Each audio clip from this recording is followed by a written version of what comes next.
नमस्कार दोस्तों, मेरा नाम है अभिषेक पांचाल और आप देख रहे हैं study with Abhishek Panchal YouTube channel. दोस्तों, मैं स्वागत करता हूं आपका हमारे यूट्यूब चैनल स्टडी विद अभिषेक पांचाल पर।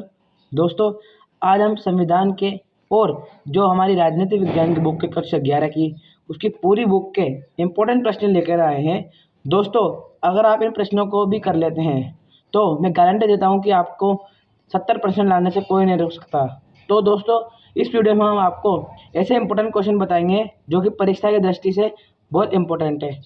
क्वेश्चन नंबर 1, संविधान किसे कहते हैं? तो दोस्तों, इसका उत्तर है संविधान ऐसे लिखित दस्तावेज है जिसके द्वारा किसी देश में शासन व्यवस्था चलाई जाती है।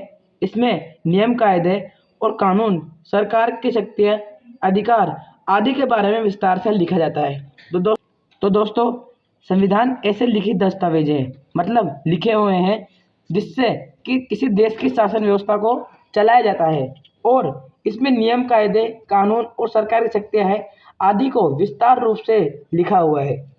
क्वेश्चन नंबर 2, भारत का संविधान कब बना और कब लागू हुआ?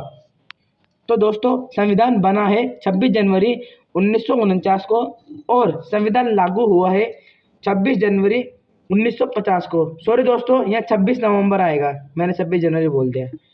क्वेश्चन नंबर 3, भारतीय संविधान को बनने में कितना समय लगा? तो 2 वर्ष 11 माह 18 दिन लगे थे भारतीय संविधान को बनने में। दोस्तों, यह क्वेश्चन है भारतीय संविधान की विशेषता बताओ। दोस्तों, यह प्रश्न परीक्षा की दृष्टि से बहुत इंपॉर्टेंट है। तो भारतीय संविधान की विशेषताएं हैं। पहली विशेषता है दुनिया का सबसे बड़ा वो लिखित संविधान है। जो भारत का संविधान है वह दुनिया का सबसे बड़ा और लिखित संविधान है। सबसे सफल संविधान है, न ज़्यादा कठोर और न ज़्यादा लचीला है। जो भारत का संविधान है न ही ज़्यादा कठोर है और न ही ज़्यादा लचीला है। अलग अलग देशों से प्रावधान लिए गए हैं और जो भारत का संविधान है उसमें अलग अलग देशों से अलग अलग कानून, अलग अलग विशेषताएं ली है। संसदीय शासन व्यवस्था और स्वतंत्र और निष्पक्ष चुनाव प्रणाली जो भारत के संविधान में है, स्वतंत्र और निष्पक्ष चुनाव प्रणाली है। लोकतांत्रिक शासन प्रणाली, मौलिक अधिकार, एकल नागरिकता, धर्मनिरपेक्षता, सार्वभौम मताधिकार। दोस्तों, ये सभी भारतीय संविधान की विशेषताएं हैं। दोस्तों, अब है हमें चुनाव की आवश्यकता क्यों पड़ती है? तो कोई फैसला लेने में सभी नागरिक प्रत्यक्ष रूप से भाग नहीं ले सकते। दोस्तों, अगर हमको कोई भी फैसला लेना है तो हम सभी नागरिक प्रत्यक्ष रूप से यानी सीधे भाग नहीं ले सकते। इसलिए हमें अपने प्रतिनिधियों को चुनने के लिए चुनाव की आवश्यकता पड़ती है। तो दोस्तों, इसने ये पूछा है कि हमें चुनाव की आवश्यकता क्यों पड़ती है। तो दोस्तों, हमें अपने प्रतिनिधियों को चुनने के लिए चुनाव की आवश्यकता पड़ती है। क्या बिना लोकतंत्र के चुनाव सहमत है?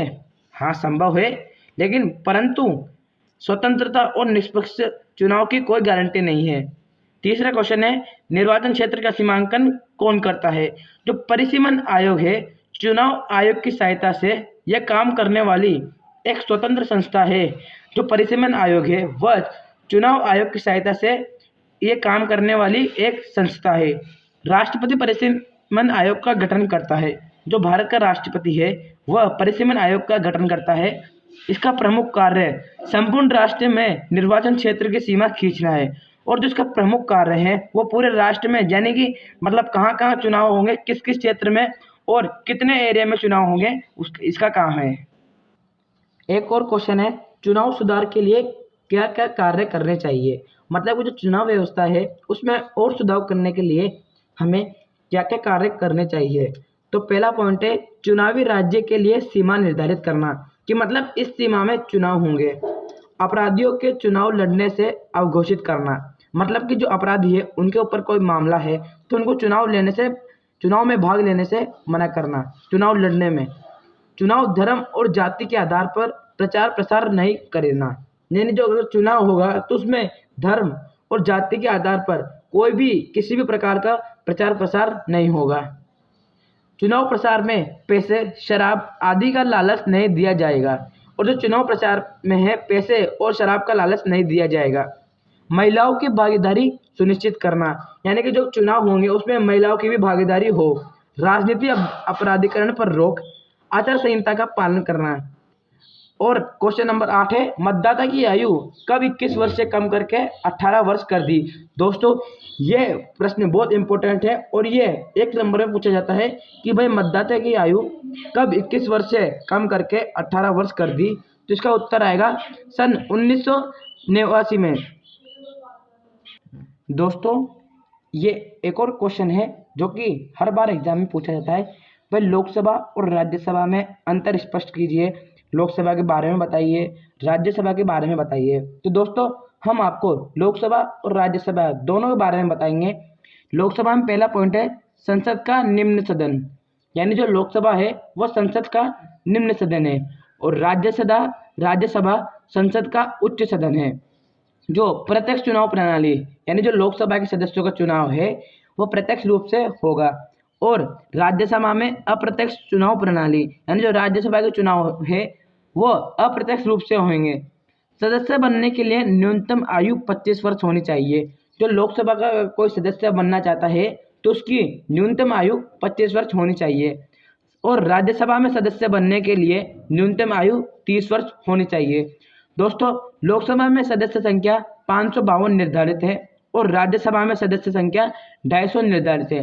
552 में से 530 होते हैं सांसद विधायक, 20 होते हैं राज्यों से, 2 होते हैं आंगन भारतीय, और राज्यसभा में 238 होते हैं राज्यों या फिर केंद्र शासित प्रदेशों से, और 12 होते हैं जो राष्ट्रपति द्वारा सदस्य मनोनीत किए जाते हैं, जो कि कला विज्ञान साहित्य क्षेत्र में विशेष उपलब्धि प्राप्त हो। और वर्तमान में 545 है लोकसभा में सदस्य, जिसमें से राज्यों के निर्वाचन क्षेत्र और केंद्र शासित प्रदेश से है 530, और 530 है राज्यों से, 13 है केंद्र शासित प्रदेश से, और 2 है आंगन भारतीय। लोकसभा भंग की जा सकती है। जो लोकसभा है उसको राष्ट्रपति के द्वारा भंग किया जा सकता है और राज्यसभा को भंग नहीं किया जा सकता। और लोकसभा के सदस्यों का कार्यकाल 5 वर्ष का होता है और राज्यसभा के सदस्यों का कार्यकाल 6 वर्ष का होता है। दोस्तों आज की वीडियो में यही क्वेश्चन इंपॉर्टेंट है, और मिलते हैं अगली वीडियो के साथ। तब तक के लिए जय हिंद, जय भारत। और दोस्तों वीडियो पसंद आई है तो वीडियो को लाइक कीजिए, और आप हमारे चैनल पर पहली बार विजिट किए हैं तो भी चैनल को सब्सक्राइब कीजिए, क्योंकि मैं ऐसे ही वीडियो लाता रहता हूँ।